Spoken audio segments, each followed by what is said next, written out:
Hello everyone, welcome to star education YouTube channel. Star education YouTube ચેનલમાં આપ સૌનું ખૂબ ખૂબ સ્વાગત છે. આજનો જે વિડીયો છે એમાં આપણે ચર્ચા કરીશું 1 એપ્રિલના તમામ અગત્યના કરંટ અફેર. તો શરૂ કરીએ આજનો વિડીયો. સૌથી પહેલો ક્વેશ્ચન તમારા માટે છે. પ્રશ્નોનો જવાબ તમારે લખવાનો છે કોમેન્ટમાં. આજનો પ્રશ્ન તમારા માટે એવો છે કે હાલમાં જ કઈ અંતરિક્ષ એજન્સી એણે મંગળ ગ્રહ ઉપર 4 વૈજ્ઞાનિકોને મોકલવા માટે એક મિશનની જાહેરાત કરી છે. અંતરિક્ષ એજન્સીનું નામ કહેવાનું છે, સાથે સાથે જેટલું પણ યાદ આવે, લાસ્ટ લેક્ચરમાં આપણે જેટલું ડિસ્કસ કરેલું છે, યાદ આવે એટલો લખવાનો પ્રયાસ કરવાનો છે કોમેન્ટ બોક્સની અંદર. ચલો શરૂ કરીએ આજનો વિડીયો. સૌથી પહેલો ક્વેશ્ચન, હાલમાં જ ભારતના એક સંસદીય પ્રતિનિધિ મંડળ છે એને ઇન્ટર પાર્લામેન્ટરી યુનિયન IPU ની 146મી બેઠક હમણાં થઈ હતી, એમાં હાજરી આપી હતી. ભારતના એક સંસદીય પ્રતિનિધિ મંડળે એમાં હાજરી આપી હતી. આ કયા દેશમાં યોજાઈ હતી? તો ઇન્ટર પાર્લામેન્ટરી યુનિયન એની 146મી બેઠક કયા દેશમાં યોજાઈ હતી? 2023માં માર્ચની અંદર. તો આ યોજાઈ હતી બહરીન ખાતે. તો ઓપ્શન એ આપણો અહીંયા આન્સર થશે. ક્લિયર? તો ઇન્ટર પાર્લામેન્ટરી યુનિયનની 146મી બેઠક હતી, જેમાં ભારતના એક પ્રતિનિધિ મંડળ છે એને હાજરી આપી હતી. આયોજન થયું હતું બહરીનના મનામા ખાતે. ક્લિયર? અને બાકી વાત કરું તો ઇન્ટર પાર્લામેન્ટરી યુનિયન એ રાષ્ટ્રીય સંસદોનું એક આંતરરાષ્ટ્રીય સંગઠન છે.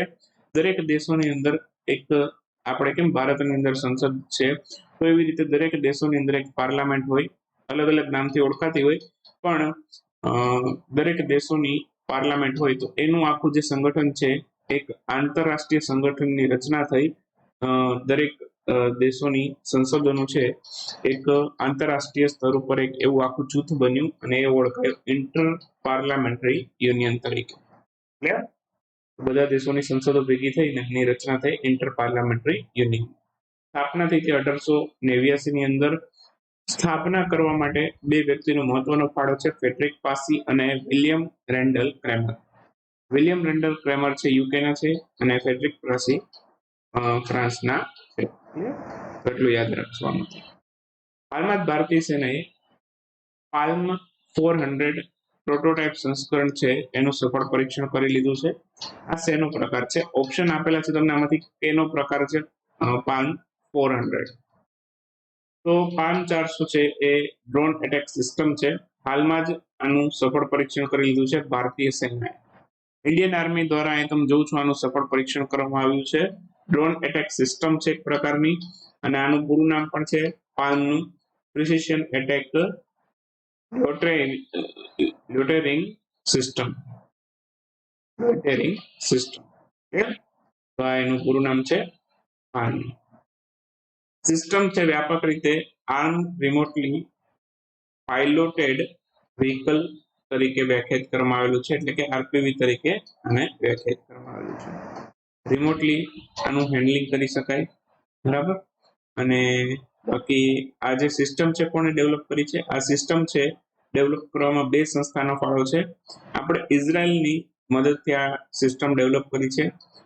એવિઝન સિસ્ટમ ઇઝરાયલની કંપની છે એમણે, અને આદિત્ય પ્રેસિટેક પ્રાઇવેટ લિમિટેડ ભારતની કંપની છે. આ બંને મળીને આને તૈયાર કર્યું છે. કુલ આની રેન્જ છે 100 કિલોમીટરની છે, અને આવનારા દિવસોમાં આની રેન્જ વધારવાની છે. આપણે અદાણી ગ્રુપની કંપનીઓના સંદર્ભમાં નિયમનકારી નિષ્ફળતાની તપાસ કરવા માટે સુપ્રીમ કોર્ટ દ્વારા તાજેતરમાં રચાયેલી નિષ્ણાંત સમિતિના વડાઓની નિષ્ણાંત સમિતિ છે એના વડા નીચેનામાંથી કોણ છે? એક કમિટી બની છે હમણાં જ અદાણી ગ્રુપની તપાસ માટે, જે હમણાં જ હિન્ડનબર્ગનો રિપોર્ટ આવ્યો છે. તો એ પછી એક સમિતિ બની છે અદાણી ગ્રુપની નિષ્ફળતાની તપાસ માટેની, અને આ સમિતિના હેડ કોણ છે? હેડ છે અભય મનોહર સપ્રે. અભય મનોહર સપ્રે છે આ કમિટીના હેડ બન્યા છે. અને હમણાં જ અદાણી ગ્રુપ ઉપર આ જે હિન્ડનબર્ગ દ્વારા જે આક્ષેપો નાખવામાં આવે છે, અદાણી ગ્રુપે પણ આનું ક્લેરિફિકેશન આપ્યું. પણ આ હિન્ડનબર્ગના રિપોર્ટ એક મોટી સંસ્થા છે, બરાબર, જે મોટી મોટી કંપનીઓ હોય એને ટાર્ગેટ કરે છે, અને ટાર્ગેટ કરે એ પછી એના શેર છે, બરાબર, એમાં શોર્ટિંગ કરે આ કંપની, અને એમાંથી પોતાનો બિઝનેસ ચલાવે છે હિન્ડનબર્ગ. ક્લિયર? શોર્ટિંગ એટલે હું સમજાવી દઉં. હવે તમને ખબર છે કે આ કંપની છે અદાણી ગ્રુપ, કાલે એના ભાવ નીચે જવાના છે. તો જે વ્યક્તિ છે બરાબર, પહેલેથી જ એનું શોર્ટિંગ કરી નાખે, મીન્સ કે સેલિંગ કરી નાખે, સેલિંગ એડવાન્સમાં કરી નાખે. નોર્મલી કેવું હોય કે તમે બાય કરો શેર પછી સેલ કરી શકો, પણ તમે એડવાન્સ, તમને ખબર છે કે કોઈ કંપનીના શેર છે એ નીચે જવાના છે, એની પ્રાઇસ ડાઉન થવાની છે, તમે પહેલેથી જ એનું સેલિંગ કરો છો અને પછી નીચે જતું રહે બરાબર. એટલે તમે માની લો કે 100 રૂપિયામાં સેલ કર્યા બરાબર, અને પછી તમે એને માની લો કે એને ખરીદો છો 50 રૂપિયાની અંદર, તો તમારો પ્રોફિટ બને છે 50% જેટલો. ક્લિયર? તો આને કહેવાય શોર્ટિંગ. ખ્યાલ આવે છે? તો આ પ્રકારની જે શોર્ટિંગ છે એનાથી હિન્ડનબર્ગ રિસર્ચ કમાય છે. ક્લિયર? તો આવી જ રીતે આ આક્ષેપો અદાણી ગ્રુપ ઉપર નાખી અને પછી અદાણી ગ્રુપના શેર્સ છે એનું શોર્ટિંગ થયું. હિન્ડનબર્ગે પણ કર્યું અને કેટલાક ભારતીયોએ પણ કર્યું. ક્લિયર? તો અત્યારે અદાણી ગ્રુપના શેર છે એમાં એપ્રોક્સિમેટલી તમામ જેટલી પણ અદાણી ગ્રુપની કંપનીઓ છે 50%થી વધારે ડાઉન ગઈ છે. ક્લિયર? હવે આના માટે સમિતિ બેઠી, એના અધ્યક્ષ તો કોણ છે ખબર પડી ગઈ, અભય મનોહર સપ્રે. બીજા કોણ છે આની અંદર? તો સ્ટેટ બેંકના ચેરમેન છે ભૂતપૂર્વ ઓપી ભટ્ટ, પછી નિવૃત્ત ન્યાયાધીશ છે જેપી દેવધર, ઇન્ફોસિસના સહ અધ્યાપક છે નંદન નીલેકણી, અને બેન્કિંગ અનુભવી કેમી કામત છે એ પણ આની અંદર સામેલ છે, અને એક એડવોકેટ પણ છે મુંબઈના સોમશેખર સુંદરેશન. આ બધા મળીને અદાણી ગ્રુપની તપાસ કરશે કે રિપોર્ટ છે એ સાચો છે કે ખોટો છે. ક્લિયર? હાલમાં જ સેન્ટ્રલ બેંક ડિજિટલ કરન્સી સ્વીકારનાર દેશનું પ્રથમ મેટ્રો કયું બન્યું છે? કોચી મેટ્રો દેશનું પ્રથમ મેટ્રો બન્યું છે કે જેને સેન્ટ્રલ ડિજિટલ કરન્સી સ્વીકારી છે. સેન્ટ્રલ ડિજિટલ કરન્સી છે એને સ્વીકારવા માટે અત્યારે કોચી મેટ્રોએ શું કર્યું તો કે પાર્કિંગ સુવિધામાં ડિજિટલ ચલણ સ્વીકારવાનું શરૂ કર્યું છે. એકચ્યુઅલમાં આ આવ્યું ક્યાંથી? Central bank digital currency. તો આનું શરૂઆત કરી આઈડીએફસી ફર્સ્ટ બેંક, એના સહયોગથી આ રજૂ કરવામાં આવ્યું હતું, અને આઈડીએફસી ફર્સ્ટ બેંક અને અનંતમ ઓનલાઈન આ બંનેએ આ માટે ભાગીદારી કરી હતી અને લોન્ચિંગ કર્યું હતું સેન્ટ્રલ બેંક ડિજિટલ કરન્સી. વ્યાપક રીતે છે પછી આ જે પ્રોજેક્ટ છે એને આરબીઆઈ હાથમાં લઈ લીધો. આરબીઆઈ હાથમાં લઈ લીધો અને આરબીઆઈ છે એમણે એક પાયલોટ પ્રોજેક્ટ શરૂ કર્યો સીબીડીસી ઉપર, અને હવે પછી છે આરબીઆઈ રિટેલ વપરાશકર્તા એટલે કે નોર્મલ સામાન્ય નાગરિક છે એના માટે પણ સીબીડીસી લોન્ચ કરવાની જાહેરાત કરી છે. તો એક પ્રકારની આ ડિજિટલ કરન્સી હશે જેનો ઉપયોગ સામાન્ય નાગરિક છે ચૂકવણી માટે કરી શકશે. બાકી આરબીઆઈ છે એના હમણાં જ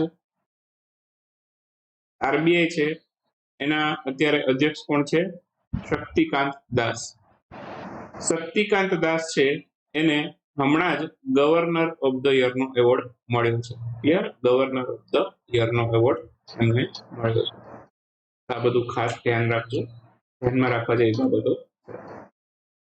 હાલમાં જ નીચેનામાંથી કયા દેશ દ્વારા હાઇપરસોનિક મિસાઇલ કિંજલ આને છોડવામાં પરીક્ષણ નથી કર્યું, આ છોડી છે. કયા દેશમાં છોડી? યુક્રેનમાં. યુક્રેનમાં છોડી એટલે કોણ હોય જવાબમાં આપણે? તો કે રશિયા. તો રશિયાએ છે યુક્રેનની અંદર આ હાઇપરસોનિક મિસાઇલો છોડી છે અને આ મિસાઇલનું નામ છે કિંજલ મિસાઇલ.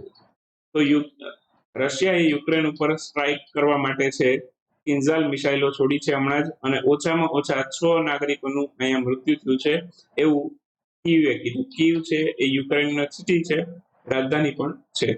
ક્લિયર?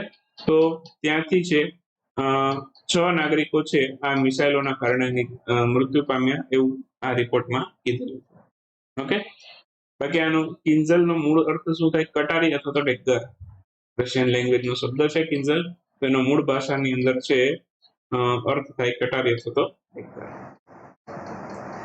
480 કિલોગ્રામ સુધીનો પેલોડ છે એ પોતાની સાથે લઈ જઈ શકવા માટે સક્ષમ છે કિંજલ મિસાઇલ, અને 1500 થી લઈને 2000 કિલોમીટર સુધી જઈ શકે છે આ મિસાઇલ. 10 મેક થી પણ વધારે ઝડપથી હવામાં ઉડી શકે છે અથવા તો ફાયર કરી શકાય છે. અને ઝડપ કેટલી છે? 10 મેક, એટલે અવાજની ગતિ કરતા 5 ગણી જેટલી ઝડપ થઈ શકે. ક્લિયર? અને બાકી વાત કરું તો કિન્ઝલ મિસાઇલ છે 6ઠ્ઠી જનરેશનની એડવાન્સ મિસાઇલ છે અથવા તો એડવાન્સ હથિયાર છે. અને રશિયાના રાષ્ટ્રપતિ વ્લાદિમીર પુતિન એને માર્ચ 2018માં આ મિસાઇલ લોન્ચ કરી હતી. કોઈ નવી મિસાઇલ નથી. માર્ચ 2018માં 5 વર્ષ પહેલા જ આ મિસાઇલ બનાવવામાં આવી હતી. ઉત્કલ દિવસ ક્યારે ઉજવાય છે? 1 એપ્રિલે હોય છે ઉત્કલ દિવસ. ઓડિશા દિવસ પણ કહેવાય આને. તો 1 એપ્રિલ 2023ના રોજ ઉત્કલ દિવસ ઉજવાયેલો. 86મી વખત આ ઉત્કલ દિવસની ઉજવણી કરવામાં આવી છે. 1 એપ્રિલ 1936ના રોજ ઓડિશા રાજ્યની સ્થાપના થઈ હતી. અને ઓડિશામાં આવેલ કોણાર્કના સૂર્ય મંદિર છે એને આઇકોનિક સાઇટનો દરજ્જો પણ મળેલો છે. બાકી મુખ્યમંત્રી ઓડિશાના નવીન પટનાયક છે, રાજ્યપાલ ગણેશીલાલ. વર્લ્ડ બ્રેકઅપ ડે આની ઉજવણી ક્યારે થઈ? વર્લ્ડ બ્રેકઅપ ની બેકઅપ, જે ફોનનો ને બધાનો બેકઅપ લઈએ ને એ ટાઈપનો બેકઅપ, પીસી નો બેકઅપ લ્યો, એવી રીતે ડોક્યુમેન્ટ છે એનો પણ બેકઅપ હોય. બેકઅપ શા માટે લેવામાં આવે? માની લો કે તમારી જે અગત્યની ફાઇલ, ડોક્યુમેન્ટ છે અથવા તો કોઈ પણ અગત્યની વસ્તુ છે એનો બેકઅપ ના લીધો હોય, મીન્સ કે એની એક્સ્ટ્રા કોપી ના રાખી હોય, તો માની લો કે ડિસ્ટ્રોય થઈ ગઈ, તો આપણી પાસે બીજું કોઈ ઓપ્શન ના રહે કે એને આપણે ફરી વખત ક્રિએટ કરીએ. પછી આપણે બધી મજૂરી ફરી વખત કરવી પડે. એટલે એક બેકઅપ હંમેશા રાખવો જોઈએ. એ માટે અવેરનેસ ફેલાવવા માટે આ વર્લ્ડ બેકઅપ ડે ઉજવાય છે 31મી માર્ચે. ગઈકાલે હતો વર્લ્ડ બેકઅપ ડે. તો 31 માર્ચના રોજ આની ઉજવણી થાય છે. સૌથી પહેલી વખત 2011, 12-13 વર્ષ પહેલા સૌથી પહેલી વખત આ દિવસ ઉજવ્યો હતો. અને બાકી વાત કરું તો 31મી માર્ચે બીજા બે અગત્યના દિવસ હતા. International transgender day of visibility અને international day of drug checking. આ ડ્રગ ચેકિંગ છે ઓકે, એ WHO ઉજવે છે, international day of drug checking. આ પેલું ડ્રગ નથી એ જણાવી દઉં, કેમ કે ગઈકાલે વાત કરી હતી વિડીયોમાં, તો ઘણાને કદાચ કન્ફ્યુઝન થયું હોય. એની સાથે સાથે મેં પેલું ડ્રગ પણ લીધું હતું જે નશીલા પદાર્થો છે, બરાબર. આ ડ્રગ ચેકિંગ છે એ દિવસ છે એ માટે ઉજવીએ છીએ આપણે કે માની લો કે કોઈ ફાર્મસી છે, ક્લિયર, તો ફાર્મસીની અંદર છે દવાઓનું ચેકિંગ કરવા માટે આ દિવસ ઉજવાય છે. ખ્યાલ આવે છે? ફાર્માસ્યુટિકલ કંપનીઓ એની દવાઓનું ચેકિંગ, પ્લસ માની લો કે તમે કોઈ અત્યારે દવાખાનામાં ગયા, બરાબર. હવે ડોક્ટરે દવા આપી પણ ફાર્માસ્યુટિકલ કંપની જે દવાની દુકાન છે એ દવાવાળાએ તમને કંઈક અલગ મેડિસિન પકડાવી દીધી, તો એ અલગ મેડિસિનના કારણે પણ ઘણાનું નિધન થઈ જતું હોય છે. કે જે દવા જે પેશન્ટને આપવાની જ નથી એવી દવાઓ છે પેશન્ટને ભૂલથી ક્યારેક આપી દેવામાં આવતી હોય. ઓકે, તો આવું ના બને એ માટે તમે જોયું હશે કે દવાખાનામાં તમે દવા લઈ લો, પછી કોઈક સારા દવાખાના હશે તો ત્યાં દવાનું ચેકિંગ પણ થતું હશે કે કઈ કઈ દવાઓ ડોક્ટરે લખી છે ને આપવા વાળાએ કઈ દવા આપી છે. ઘણી વખત સજેશનમાં એવું પણ કહે કે ડોક્ટરને બતાવી દેજો. ખ્યાલ આવે છે? તો એ માટે આ દિવસ ઉજવાય છે ડ્રગ ચેકિંગ. આ ડ્રગ ચેકિંગ જે આપણે મેડિસિન્સ લઈએ છીએ એના ચેકિંગ માટેના સંદર્ભમાં શબ્દ વાપર્યો છે. અને WHO આ દિવસ ઉજવે છે. ભારત સરકારે કયા વર્ષ સુધીમાં 1000 શહેરો ભારતના એને 3 સ્ટાર ગાર્બેજ ફ્રી બનાવવાનો લક્ષ્યાંક જાહેર કર્યો છે? તો 3 સ્ટાર ગાર્બેજ ફ્રી બનશે ઓક્ટોબર 2024 સુધીમાં. 1000 શહેરો 3 સ્ટાર ગાર્બેજ ફ્રી બની જશે ઓક્ટોબર 2024 સુધીમાં. આ જાહેરાત આપણે કરી ઇન્ટરનેશનલ ઝીરો વેસ્ટ ડે ના અવસર ઉપર. આ ક્યારે હતો? 30મી માર્ચે હતો. ખ્યાલ આવે છે? 30 માર્ચ આ દિવસ હતો, જેના સંદર્ભમાં આપણે આ લક્ષ્યાંક રાખી લીધો. ઓક્ટોબર 2024 સુધીમાં આપણે કેટલા શહેરો છે એને 3 સ્ટાર ગાર્બેજ ફ્રી બનાવવાના છે? તો કે 1000. આ આંકડો પણ યાદ રાખવાનો છે. ક્યારેક આંકડો પણ પૂછશે કે ઓક્ટોબર 2024 સુધીમાં કેટલા શહેરોને આપણે ગાર્બેજ ફ્રી બનાવશું? તો કે 1000. જાહેરાત કોણે કરી? હરદીપસિંહ પુરી, આવાસ શહેરી બાબતોના મંત્રાલયના મંત્રી. એને સ્વચ્છોત્સવ નામનો ઉત્સવ હમણાં જ ઉજવ્યો, અહીં તમે જોવો છો, બરાબર. તો એના અવસર ઉપર એમણે આ જાહેરાત કરી. સૌથી પહેલી વખત સ્વચ્છોત્સવ છે એ 2019માં શરૂ થયો હતો અને હાલમાં નવી દિલ્હી ખાતે આનું આયોજન થયેલું હતું. તમે જોવો છો, નવી દિલ્હી ખાતે આયોજન થયેલું છે. હાલમાં જ પ્રથમ ક્વોન્ટમ કમ્પ્યુટિંગ આધારિત ટેલિકોમ નેટવર્ક લિંક નવી દિલ્હીમાં સંચાર ભવનથી લઈ અને નેશનલ ઇન્ફોર્મેટિક્સ સેન્ટર ઓફિસ વચ્ચે કાર્યરત થઈ છે. હવે ક્વેશ્ચન એવો છે કે સિસ્ટમને હેક કરનાર વ્યક્તિ છે એને અશ્વિની વૈષ્ણવ જે ટેલિકોમ મંત્રી પણ છે, રેલવે મંત્રી પણ છે, તો એને કેટલા રૂપિયાની જાહેરાત કરી છે? કોઈ વ્યક્તિ આને હેક કરી નાખે આ સિસ્ટમને, તો એ માટે ઓફર કરી છે અશ્વિની વૈષ્ણવ કે તમને જો હેક કરી નાખશો તો તમને મળશે 10 લાખ રૂપિયા. કેટલા મળશે? 10 લાખ રૂપિયા. કોઈમાં તેવડ હોય તો આવીને હેક કરો. એટલી જટિલ કમ્પ્યુટર સિસ્ટમ છે. ક્વોન્ટમ કમ્પ્યુટિંગ છે એ એક પ્રકારનું ફિઝિક્સ છે, અને એના આધારે જે સિસ્ટમ તૈયાર કરવામાં આવી છે એના પ્રિન્સિપાલ ઉપર, ક્વોન્ટમ કમ્પ્યુટિંગના પ્રિન્સિપાલ ઉપર જે સિસ્ટમ તૈયાર કરવામાં આવી છે એને હેક કરવી ખૂબ જ જટિલ હોય છે. એકદમ જટિલ હોય છે આ સિસ્ટમને હેક કરવું, આ પ્રિન્સિપાલ ઉપર જે સિસ્ટમ બનાવાય છે એને. તો આ અત્યારે કયા કયા જંકશન વચ્ચે શરૂ થઈ છે? તો કે સંચાર ભવન નવી દિલ્હીમાં આવ્યું, ત્યાંથી લઈને નેશનલ ઇન્ફોર્મેટિક્સ સેન્ટર NIC, ત્યાં બંને જંકશન વચ્ચે આ શરૂ થઈ છે. અને જે વ્યક્તિ આને હેક કરશે એને 10 લાખ રૂપિયાનું ઇનામ મળશે. આ સિસ્ટમ ડેવલપ કોણે કરી એવું પણ પૂછી લે, તો સી ડોટ નામની કંપની છે એને આ ડેવલપ કરી. સી ડોટ એનું પૂરું નામ થાય સેન્ટર ફોર ડેવલપમેન્ટ ઓફ ટેલિમેટિક્સ. આની સ્થાપના 1984માં થઈ હતી, એ પણ તમારે યાદ રાખવાનું. હાલમાં જ ટ્વિટર પર સૌથી વધુ ફોલોવર ધરાવનાર વ્યક્તિ કોણ બન્યું છે? તો ટ્વિટર પર સૌથી વધુ ફોલોવર ધરાવનાર વ્યક્તિ બન્યો છે ઇલોન મસ્ક. બરાક ઓબામાનો રેકોર્ડ તોડી નાખ્યો. બરાક ઓબામા છે 2020માં ટ્વિટર પર સૌથી વધુ ફોલોવર ધરાવનાર વ્યક્તિ બન્યા હતા, અને હવે ઇલોન મસ્કે એમનો રેકોર્ડ તોડી નાખ્યો. રેકોર્ડ બનતા જ એ માટે હોય કે એને કોઈક આવીને તોડી જાય. તો ટ્વિટરની વાત આવી છે તો ટ્વિટરના CEO તો ઇલોન મસ્ક જ છે. 27 ઓક્ટોબરથી એમને ટ્વિટર ખરીદી લીધું, એમનું થઈ ગયું.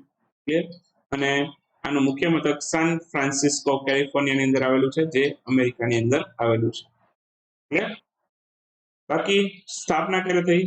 21 માર્ચ 2006 ના રોજ છે ટ્વિટરની સ્થાપના થઈ હતી, એ પણ કેલિફોર્નિયામાં થઈ હતી. વિશ્વનું ત્રીજું સૌથી મોટું ક્રિકેટ સ્ટેડિયમ ભારતના કયા રાજ્યમાં બનાવવામાં આવશે?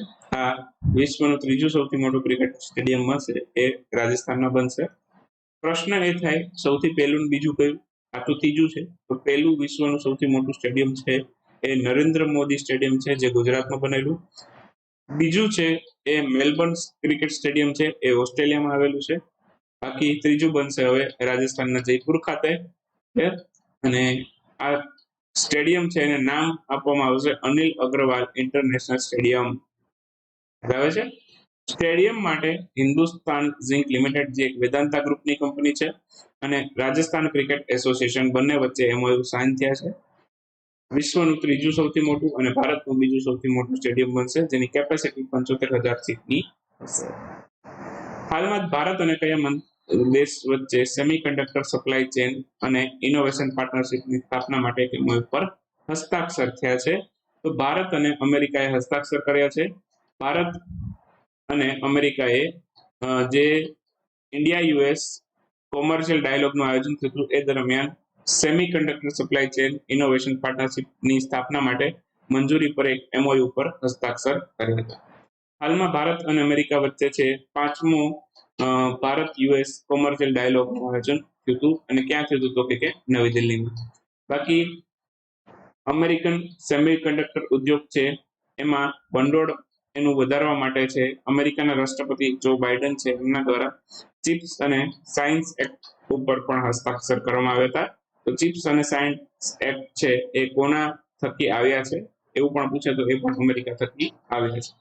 બાકી આપણી એન્ડ્રોઇડ એપ્લિકેશન છે, જે લોકોએ એન્ડ્રોઇડ એપ્લિકેશનમાં પેઇડ કોર્સ લીધો છે એમના માટે કહી દઉં, માર્ચ મહિનાની જે લાસ્ટ વીકની ઈ મેગેઝિન છે, વીક નંબર 4 ની, એ ઈ મેગેઝિન અપલોડ થઈ ચૂકી છે. PDF તમે એની ડાઉનલોડ કરી શકો છો ઈ મેગેઝિનની.